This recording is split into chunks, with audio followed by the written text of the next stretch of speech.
자, 효소의 기능이라고 나와 있어요. 첫 번째.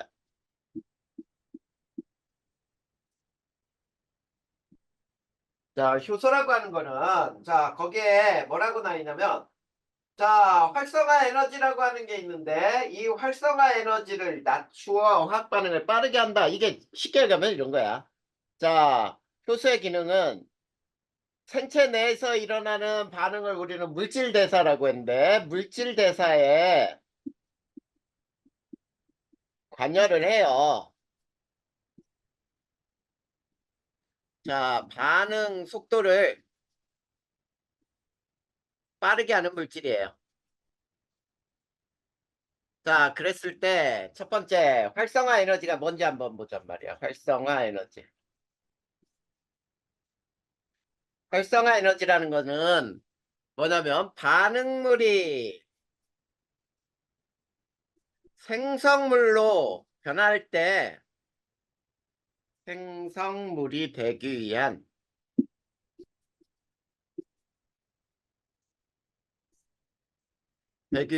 필요한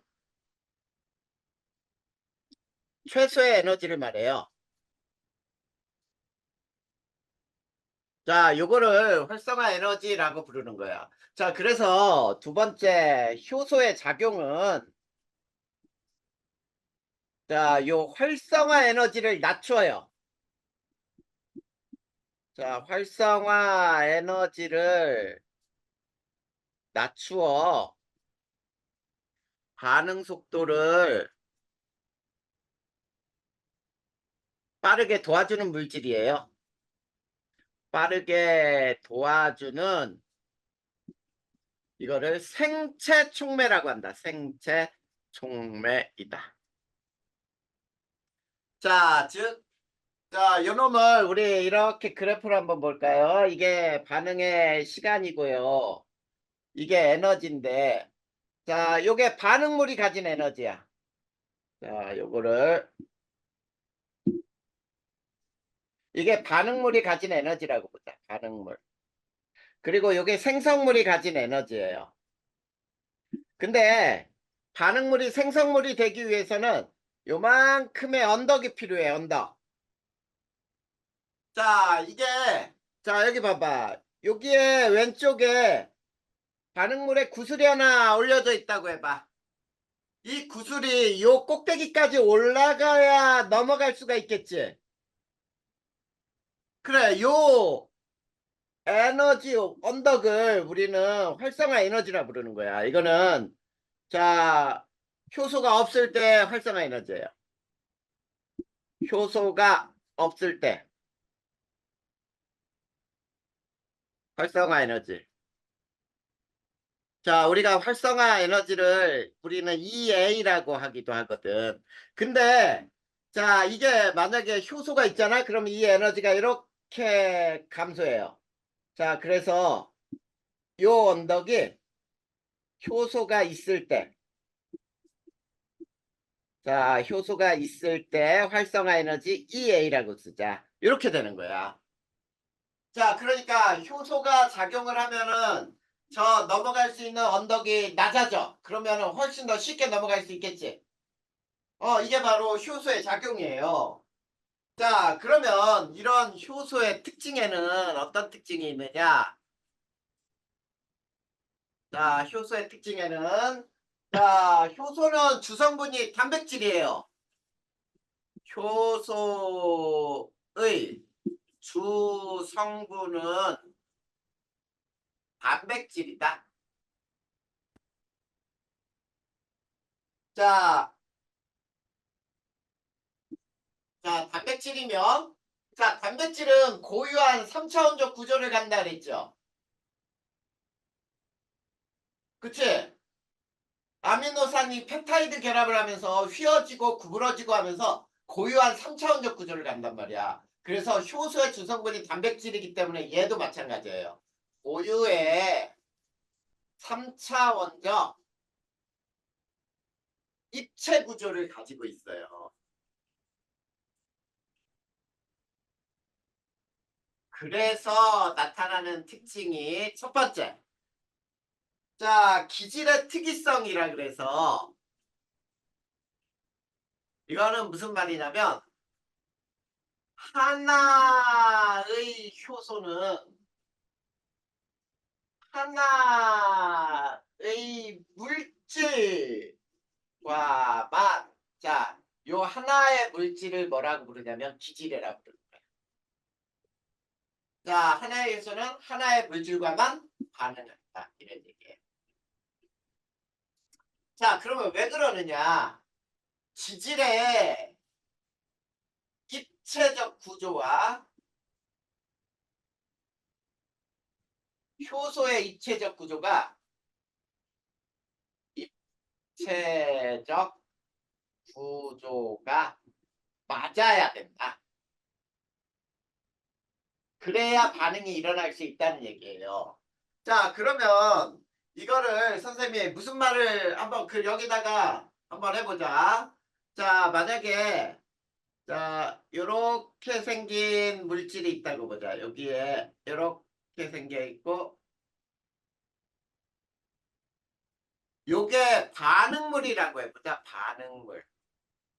이 반응물이 기질이 되는 거예요. 그리고 요거에 맞게 이렇게 생겨 있는 게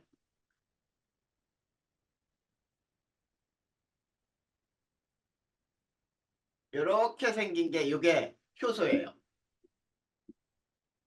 자, 그랬더니 얘가 이렇게 반응을 했어. 반응 후에는 어떻게 만들어지냐면 자, 위에 거는 자,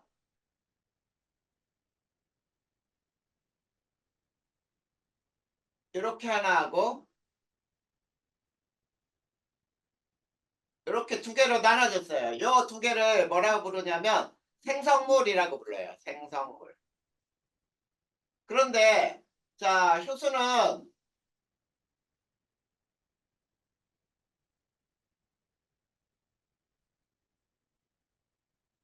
요거는 모양이 변하지 않아. 이게 효소야. 자, 이 효소는 반응하지 않고 기질만 생성물로 분해가 되죠. 그리고 하나의 효소는 하나의 기질과만 반응한다. 이게 또 예를 하나 들면 이렇게 되는 거야. 아밀레이스는 우리 침 속에 있는 효소였죠. 아밀레이스는 녹말만 분해를 해요. 그러니까 아밀레이스가 뭐 엿당도 분해하고 또는 아밀레이스가 단백질도 분해하고 막 이러지 못한단 말이야. 오로지 녹말만 분해한다. 이렇게 한 종류하고만 반응할 수 있다. 이런 뜻이야. 이해됐지? 네, 됐어요? 네, 자, 그 다음에 두 번째 효소의 재사용이에요. 자, 효소의 재사용은 저 그림에서 볼 수 있듯이 효소 자체는 자, 변하지 않죠. 그래서 재사용이 가능하다 이런 뜻이에요.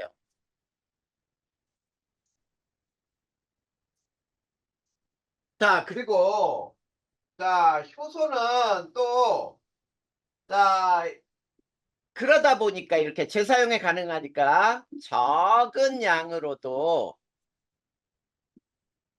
많은 물질을 분해할 수가 있게 되겠죠. 계속 재사용이 가능하다는 얘기예요. 그 다음에 자, 책에는 없지만 효소는 열을 가하면은 자, 단백질이 변성이 돼요.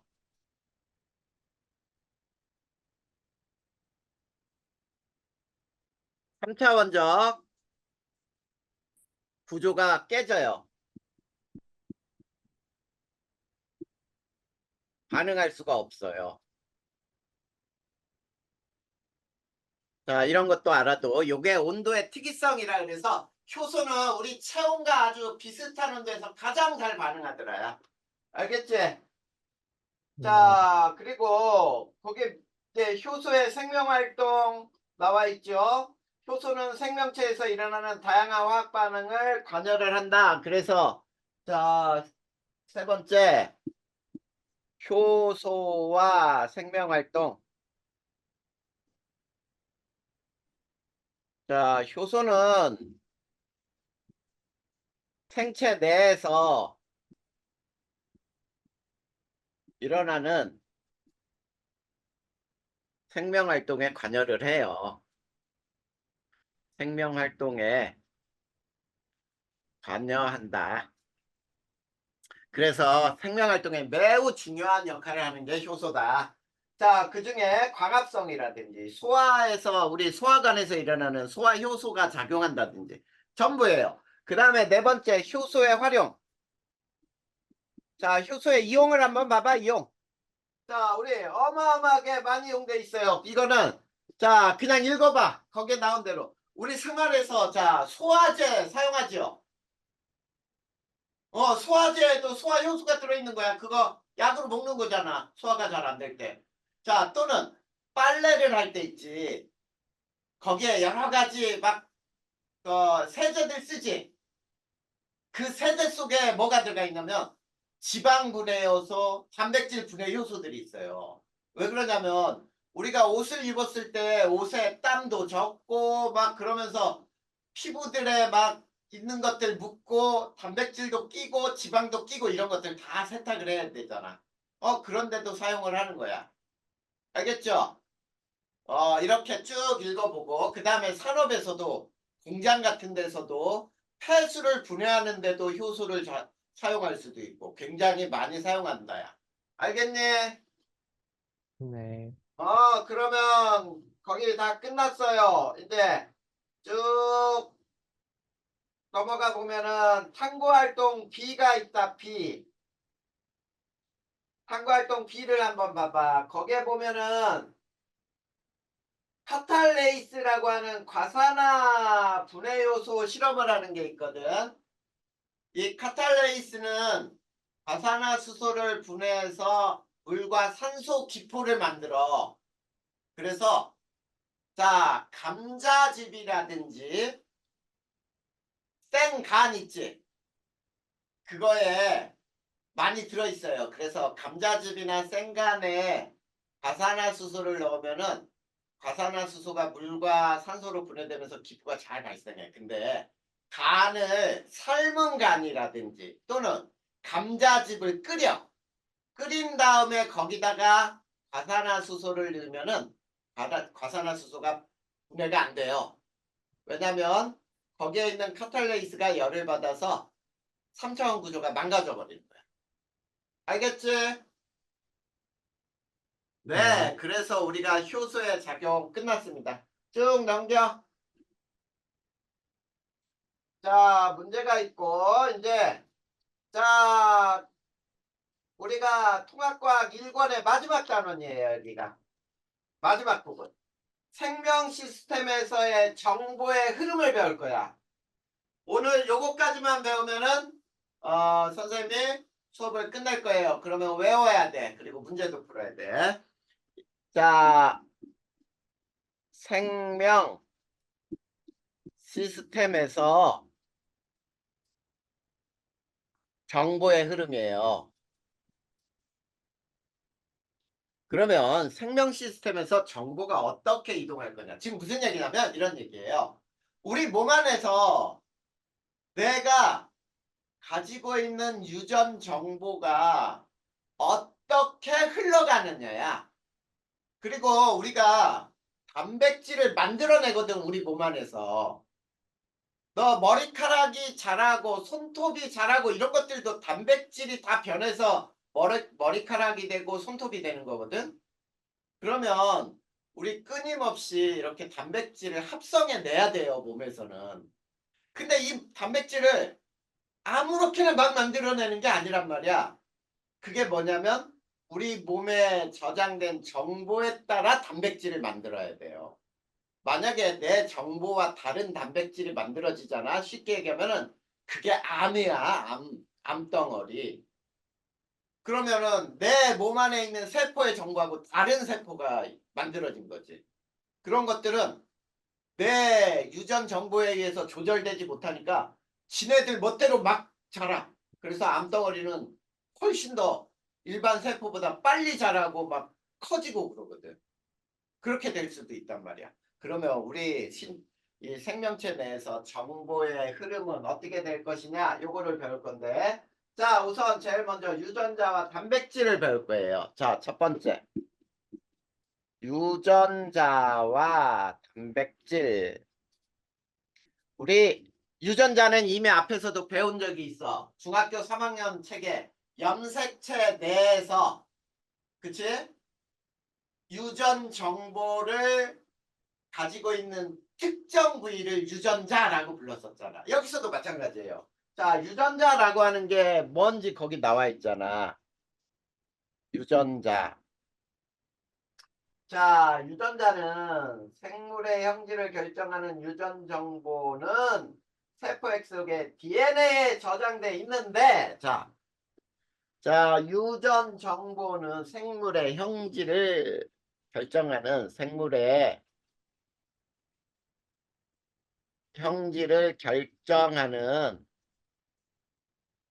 유전 정보는 핵 속의 DNA에 저장되어 있는데, 자, 이 저장된 DNA의 특정 부위를 유전자라고 한다. 자, 유전 정보가 저장된 DNA의 특정 부위. 자, 요거를 유전자라고 부른다.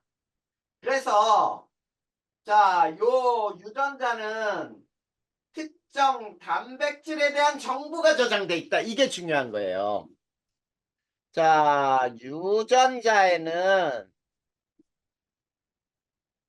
특정 단백질에 대한 정보가 저장돼 있는 거예요.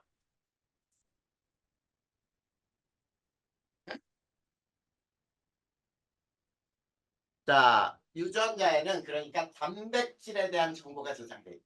그래서 우리 이런 거잖아.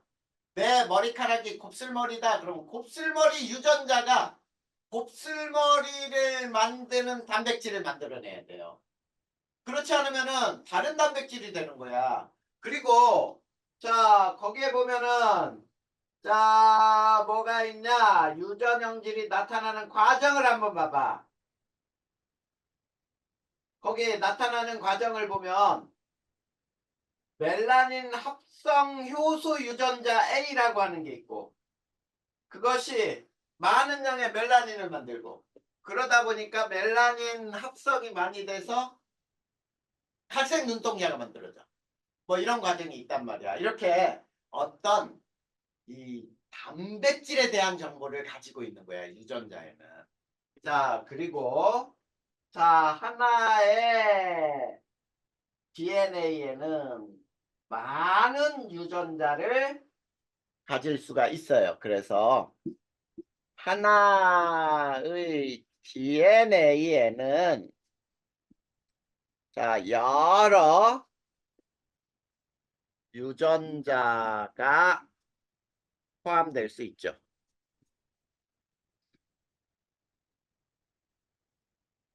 자, 그래서 두 번째 유전 형질이 나타나는 과정은 뭐냐? 이게 유전 형질이 나타나는 과정은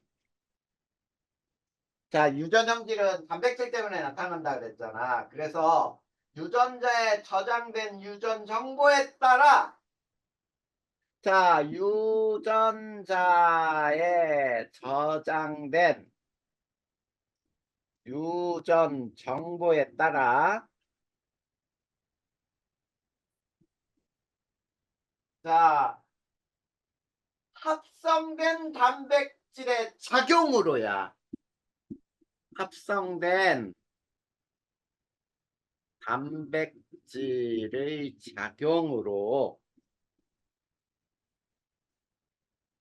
형질이 나타난다. 그러면은 거기에 푸른 눈동자와 갈색 눈동자에 대한 설명이 나와 있잖아.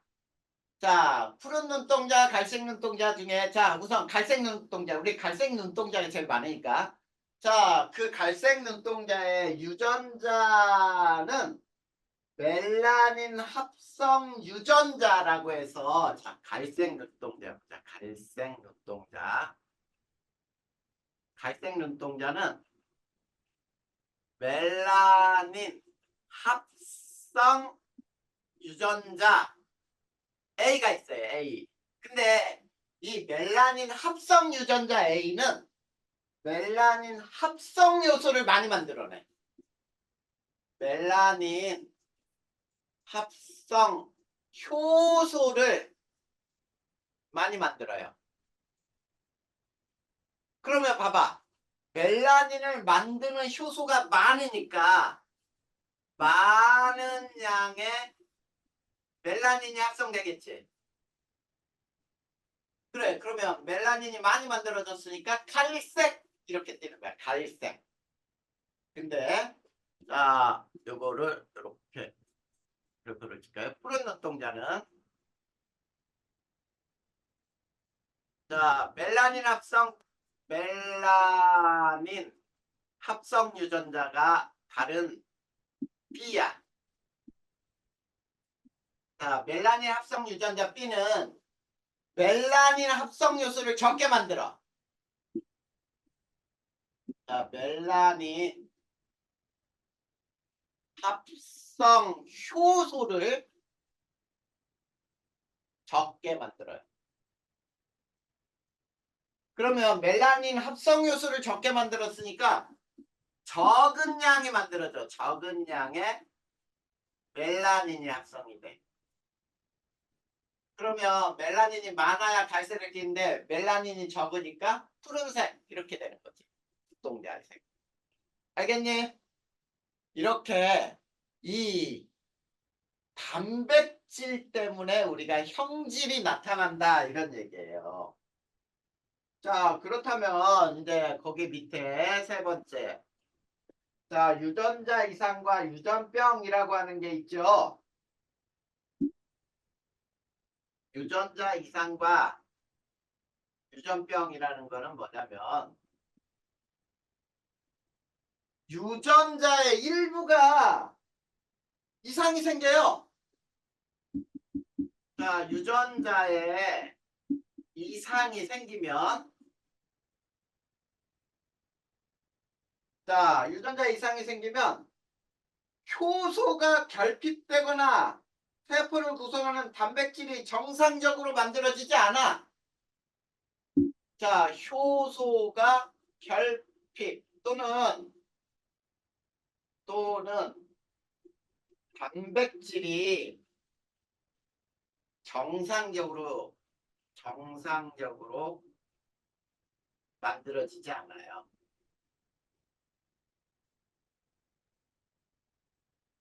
자, 그러면은 뭐가 생기느냐? 그게 유전병이에요. 자, 이게 바로 유전자 이상에 따른 유전병이라고 부르는 거야. 여기에는 남모양의 적혈구 또는 이런 것들이 있어요. 그리고 페닐 케톤유증이라고 하는 것들이 있어. 그런 것들도 유전병의 일종이거든. 자, 그러면 여기까지는 이제 어려운 거 없죠? 네. 자, 근데 이제 뭐가 중요하냐면 그 밑에. 자, 세포에서 유전 정보의 흐름 이게 중요한 거야. 자, 세포에서 유전 정보의 흐름은 우리가 어떻게 해야 되느냐? 자, 이거를 생명 중심 원리라고 불러요. 생명 중심 원리는 이거는 뭐를 따지는 거냐면 세포 내에서 유전 정보의 흐름을 설명하는 원리예요. 자, 세포 내에서 유전 정보가 어떻게 흘러가느냐 이걸 설명하는 거를 생명 중심 원리라고 부르는 거야. 그랬을 때 이 생명 중심 원리에 의해서 유전 정보는 어떻게 흐르냐면 이렇게 되는 거예요. 유전 정보는 DNA로부터 RNA로 전달이 된 후 단백질로 전달된다는 단백질로 전달된다는 원리예요. 이거를 우리는 생명 중심 원리라고 불러. 이해됐니? 됐나요? 네. 그러면 여기서 이제 이걸 배울 거야. DNA에서 RNA로 유전 정보가 전달되는 거를 뭐라고 하고 DNA에서 염기 세개 서열을 뭐라고 하는지 이거를 배워야 돼. 이게 굉장히 여기에서 굉장히 중요해. 자, 그래서 유전 정보의 저장과 유전 부호가 있죠. 유전 정보의 저장과 유전 부호라고 하는 게 뭔지 한번 살펴볼게요. 자, 유전 정보는 유전자를 이루는 DNA 염기 서열에 저장돼 있다. 이게 중요해요. 유전 정보는 DNA의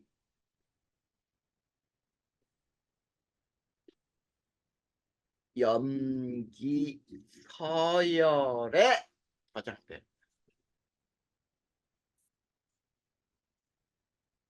DNA의 염기 서열. 자, 우리 DNA를 이루는 염기는 뭐뭐뭐가 있다 그랬지? 앞에서 배운 대로?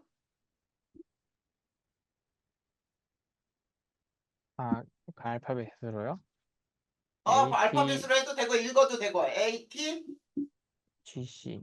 ATGC, 아데닌, 타이민, 구아닌, 사이토신 이 네 개가 이 DNA의 염기야. 네 개가. 그런데 자, 그랬을 때 이 세 개의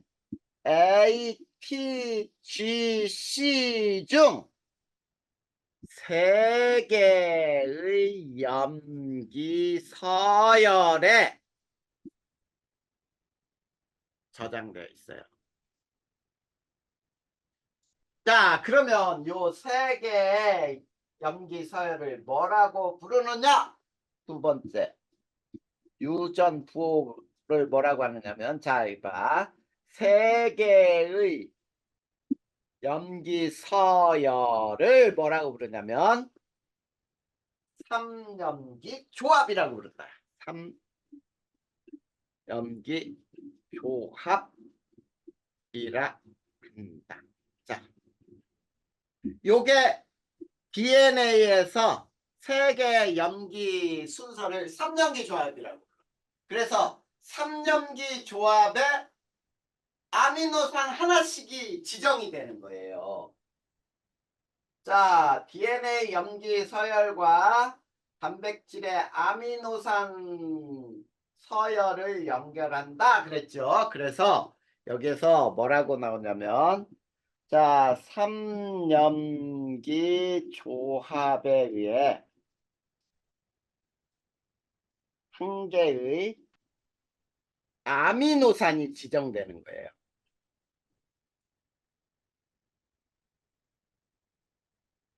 그러니까 쉽게 얘기하면은 DNA의 염기 3개가 아미노산 하나를 지정하고 또 그 다음에 3개가 아미노산 또 하나를 지정하고 이렇게 아미노산을 지정하는 이 정보라는 얘기예요. 이거를 DNA에서는 삼염기 조합이라고 불러. DNA에서는. 자, 그래서 거기에 보면은 뭐가 나와 있어? DNA에서 하나의 아미노산을 지정하는 부호가 되는 연속된 3개 염기 이렇게 나와 있죠. 맞니? 자, 그래서 거기 나온 대로야. 이거 한번 읽어보면 돼. 자, 그랬을 때, 자, 또 그 다음에 세 번째. 자, 이제 여기서 우리는 뭐를 알아야 되냐면 전사라고 하는 걸 알아야 돼. 전사. 자, 전사. 전사는 이거 책에는 지금 그렇게 안 나와 있어요. 선생님이 써준 대로 외워야 돼. 전사는 DNA의 유전 정보가 RNA로 전달되는 과정이에요. 자, 그랬을 때 DNA 유전 정보가 RNA로 전달되는 과정은 핵 속에서 일어나요.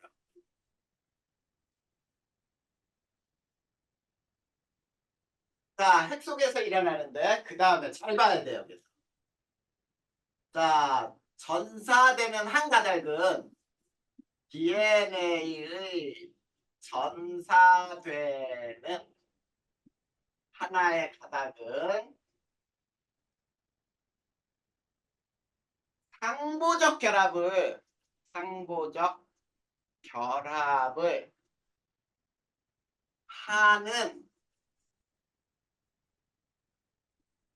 하는 RNA로 전사. 그러니까 이게 되게 중요해.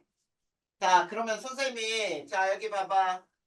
DNA를 예를 들어 볼 테니까 봐봐. DNA 이렇게 DNA를 하나 그려보자. 요게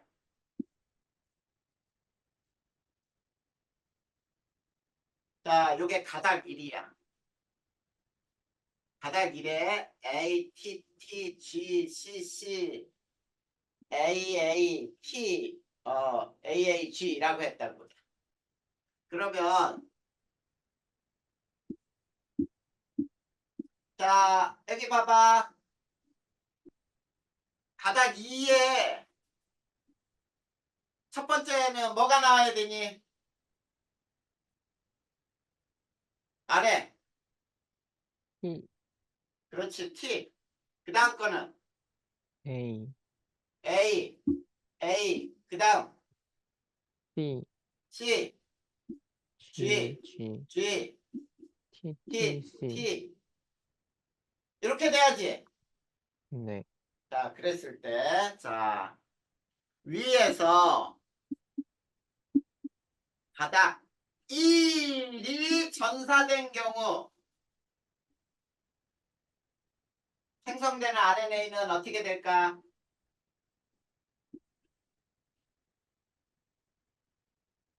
자, 생성되는 RNA는 어떻게 돼야 돼요? 자, 여기에서 하나, 둘, 셋, 넷, 다섯, 여섯, 일곱, 여덟, 아홉. 자, 요거 순서대로 불러봐. 어, AT니까 RNA는 뭐가 없어? RNA요? 어. RNA는 네 가지 T가 중에 T, DNA하고 T, 하나가 다르잖아. T가 그래, 없는데 T가 없고 뭘로 있어? 그 U, 그렇지, U로 있잖아. 그러면은 자, 가닥 1이 전사됐다 그랬지? 네. 그러면 선생님이 여기서 위에서 말하는 대로 여기 봐봐. DNA에 전사되는 하나의 가닥은 상보적 결합을 하는 RNA로 전사된다 그랬잖아. 그러면 그러면은 가닥 1이 전사되면 네. 그거에 상보적 결합을 하는 가닥 2의 RNA가 만들어진단 말이야. 그럼 U가 나오는 거예요? 그러면은 그렇지 이제 여기에서 만들어질 때 맨 처음에 T가 없어요. 여긴 U가 나와야 돼. 그 다음에 A, C, G 그 다음에 여기도 C U, 이렇게 되는 거야. 음, 무슨 말인지 알겠어? 네. 그러면 여기서 이제 네가 만들어 봐. 자, 선생님이 여기서 그림에서 가닥 2가 전사된 경우 자, 하나, 둘, 셋, 넷, 다섯, 여섯, 일곱, 여덟, 아홉. 순서대로 불러. A, 어? U,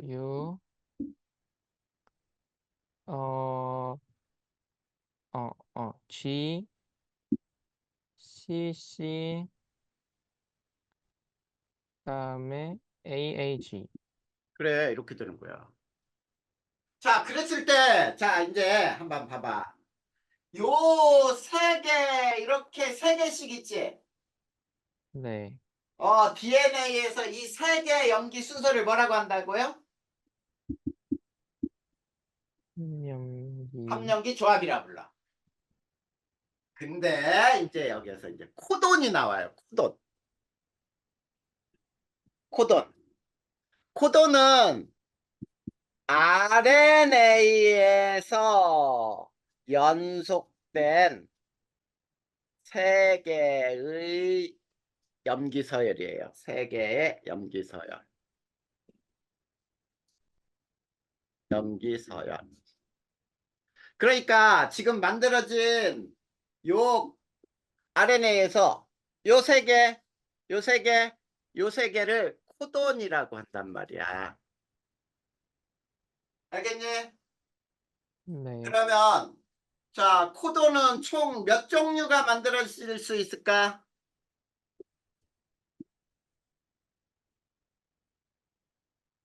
코돈은 총 음, 몇 종류의 코돈이 만들어질 수 있어? 어, 앞에 게 올 수 있는 게 네 가지지, 염기. 네. 그 다음 두 번째도 올 수 있는 게 네 가지지. 네. 그 다음 세 번째 것도 염기가 네 가지 종류 중에 아무거나 올 수 있는 거 아니야? 네. 그럼 몇 종류? 아, 그럼 63개? 그럼 그렇지, 4개 된 거죠? 64개죠. 총 64개가 만들어질 수 있어요. 음, 그러면 자, 우리 아미노산은 몇 종이 있다 그랬죠? 몇 개지? 64개 코돈으로 아미노산 몇 종류가 있다 그랬어? 앞에서 배웠던 것도 다 까먹었어. 이거 봐. 아미노산은 20종류가 있어요. 음, 그러면 64개 코돈으로 20종류의 아미노산을 지정한다야. 그러면 우리는 여기서 이렇게 나올 수 있죠. 서로 다른 코돈이 같은 아미노산을 지정할 수 있겠죠. 알겠니? 네. 자, 이걸 전사라고 부르는 거예요. 전사. 자, 이걸 전사라고 부르는 거예요. 전사. 중요한 거야. 전사. 자, DNA의 정보가 RNA로 전달되는 것을 전사라고 부른다. 알겠죠? 네. 그러면은 요거 이제 이쪽을 지울 거야. 그 다음 번역을 배울 거예요. 번역. 세 번째, 번역. RNA 정보에 따라 단백질이 만들어지는 거예요. 단백질이 합성되는 거죠. 이거를 번역이라고 부르고, 이 번역은 세포질 속에서 일어나요.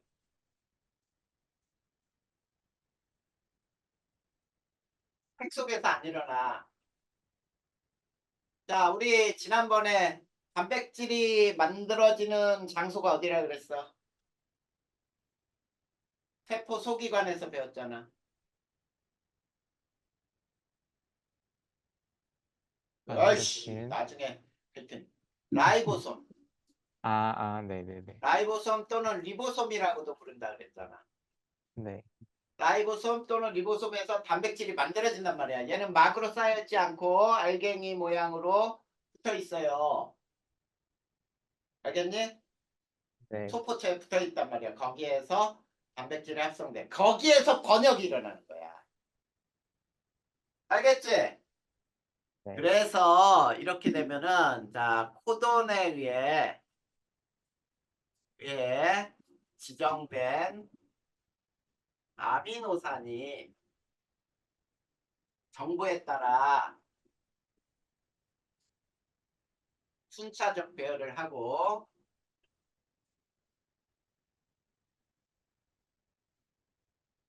자 펩타이드 결합으로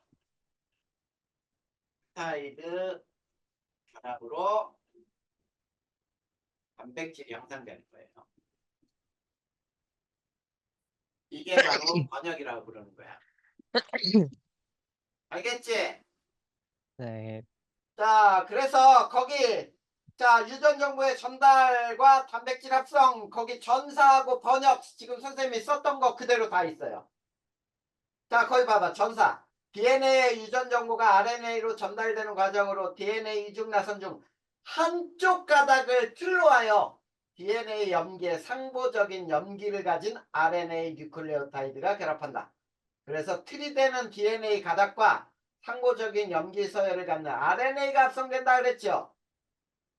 네. 그 오른쪽 옆에 봐봐. 전사와 RNA의 염기.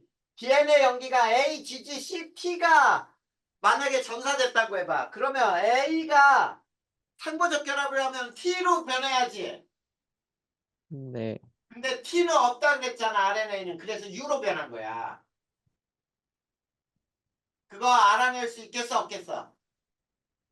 있어요. 있어야 돼. 그 다음에 번역 읽어보자. 자, RNA의 코돈에 따라 단백질이 합성되는 과정으로 전사된 RNA가 라이보솜과 결합 후 RNA의 코돈이 지정한 아미노산이 펩타이드 결합에 의해 순서대로 연결되어 단백질이 형성된다. 자, 지금 선생님이 설명한 그대로예요. 자, 한 장 넘겨봐봐. 경원아.